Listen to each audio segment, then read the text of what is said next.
Hey, my name is Sumaya Jakura and I am the founder of Vitality Dietitian. Today I would like to focus on talking about how we can improve Asian food. I'm Memon by origin, so I am very familiar to Malawi Memon style food, and obviously we do eat Gujarati style and Pakistani style food as well. So what I am going to talk about today is how to improve the Asian style food to make it more healthier and prevent long-term diseases. So it's going to be quite brief, but hopefully you can take a few pointers away. So things like khao sainu, which is like rice and chicken curry. We eat other things like akni and muto khao, which is also a rice-based dish. So the akni is quite spicy. It has potatoes. It could have meat and chicken in it, or it has it also is accompanied by muto khao, which is yellow sweet rice, or zarda as well. And then you have dal gosh, very popular around with the Gujarati community, and things like biryani, curry khichdi, gazebo chicken and chips. So these are all common foods that we eat, especially around in Leicester. We eat quite commonly, and I just want to break down what is the concerns that we would look at it from a health perspective. So if we really look at it, food itself, khao sainu or akni muto khao or biryani, is not bad, but it's how it's made and how you eat it is how you're going to be able to improve your health outcome from that perspective. So if we look at something like curry khichdi is very good. It is made with rice and then you add lentils to it. That makes it a wholesome, full of fiber like dish. However, if you then add extra fat like ghee and other ingredients that will increase the calories to it, that is how it will make it maybe unhealthy. But a little bit of ghee is not a problem. It's how much you're putting on. But it doesn't stop there. When we're having curry khichdi, the curry is made out of yogurt. So now we know that yogurt can be full of probiotics, and it can have really good beneficial outcomes for our gut. So if you're having khichdi with curry, it is a very good menu for us to eat. If you then have that with fried bindi, then it is the fried bindi that you need to make sure that you're not maybe frying the bindi before you actually make the bindi curry. So that is a little pointer that you could take away, is think about how you're actually making the food.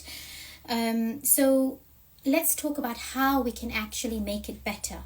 So the first of all is think of your plate. Your plate needs to be plated up in such a way where you can actually physically see vegetables on your plate. So if you are going to eat khao sainu, you're going to put rice, you're going to put chicken curry, you want to be able to see vegetables on that plate.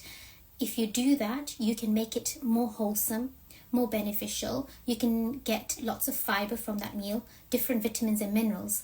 However, if you just have khao sainu, which is chicken curry and white rice, you're only going to get mainly carbohydrates, protein, some vitamins, and not all of them. And you're not going to get a variety from your food plate. So that's what I would say to you, is when you're actually eating, gajar jo atnu, which is carrot pickle, does not make a ideal side, because that is pickled. It will have salt, it will have extra spices, and that's not the way we want to encourage you to be balancing your plate. We want you to have raw carrots, raw cucumbers, raw radishes, just in the form of vegetables, so you can actually enhance your plate. Hi guys, I can see you all have joined in. Thank you for joining. So add that to your plate. The other thing is that how are you cooking your food? So if you're making khao sainu, how much oil are you putting?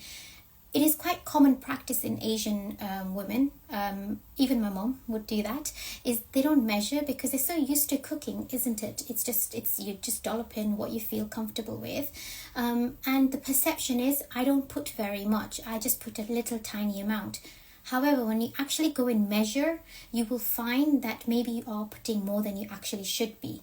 So not more than a teaspoon per person per meal of oil is necessary, and a chicken curry will absolutely be able to be cooked without more oil than that. So it is how much oil you're putting.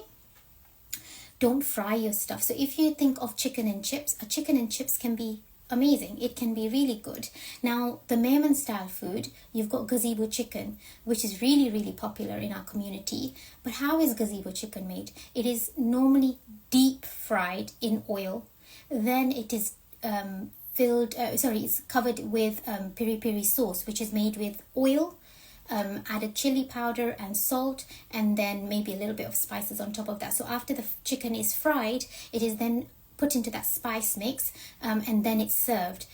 That is double layering of oil. So the chicken was not bad in the first place. It's how it was cooked. So you need to look and think about that. And I'll bring that back to skin because, as you know, I work with skin on a day-to-day basis. And like if you think about currently we've just had Eid. So a lot of my clients have come back and they say, well, I've got spots at the moment. My skin's not feeling great. I can feel like I've got rough texture on my skin. You need to think about what you're actually putting into your plate. Yes, it is true. Not every single food will have direct impact on your skin, but a lot of it will, and our skin will show for it. So if you've got a clean diet, your skin will glow, it will feel and look better, it will be nourished. But if you're not giving it what it needs, it will actually it will show up. Okay, so watching the amount of oil we discussed. The other thing in our community, and I think it's across board, things like sauces. So it could be like Nando sauce, Mary sauce, or dragon sauce, sriracha sauce. Those are all sauces which we all have in our kitchens, but they're used quite frequently in our meals. And if they have a lot of additives and they have a lot of sugar or add a lot of salt, and that can contribute to increased blood pressure levels, increased sugar intake, and you don't want to be doing that. So although it's enhancing the taste of your food, what you're doing is you kind of making your palate more used to those high-end flavors, and you will always feel like having them. So try and do without the sauces on a regular basis, and then occasionally use them. Don't use them in every single meal, because that is not really training your palate very well. So keeping your meals nice and simple, keeping the ingredients as fresh as possible is very key for you guys. Also, the ingredients original, I think I'm going to kind of elaborate on that.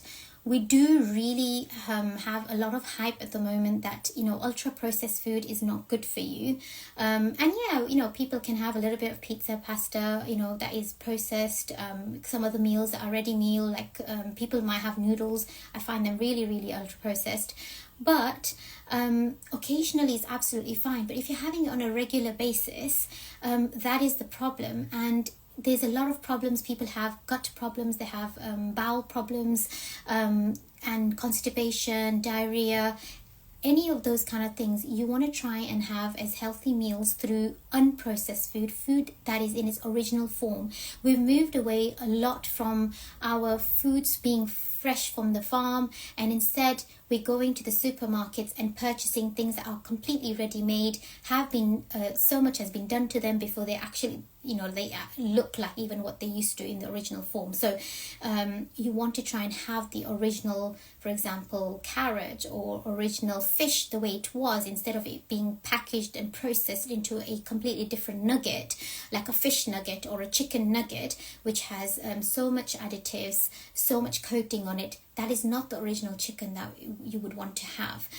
So looking at the ingredients is very important, and trying to be as close to its original form, and its raw form is good. Obviously things that need to be cooked, like with fish and meat, then you would do that. And the last thing I wanted to mention is also how would you I want you to think about how can you prevent long-term health problems, long-term diseases. We're talking about things like blood pressure, cholesterol, diabetes, obesity, and so on. We need to think about these things, and to do that I'll give you 3 tips. The first one is make sure you reduce your total sugar intake. Sugar can be inflammatory if it's taken in excess. It can be a cause of many problems, so you want to try and prevent that. So watch the excess amount of sugar. We're not talking about your normal daily carbohydrate intake, but we're talking about extra total sugars, things like sweets, cakes, biscuits, and so on. And then also trying to have more fibrous food, which will help you make it stay fuller for longer periods of time. Try and watch your salt intake. Salt needs to be minimal. We add it in our food to you're not adding salt to on the table, and I think people have a habit, even if chips come from the freezer section in a supermarket, they tend to really add salt to it. But when the processing is happening, people are already they're adding more salt once they've actually air fried it. You do not need to do that. That's just a small example. And the last thing, so I gave you the first thing was reducing your total sugar intake, and then after that reducing your salt intake, and the last thing I will say to you is try and reduce your processed food intake to help you prevent those long-term diseases. So I hope you found this useful. I will try and stay on top of these little videos to help you, and I look forward to speaking to you guys soon. Thank you so much for joining in, and speak to you all soon.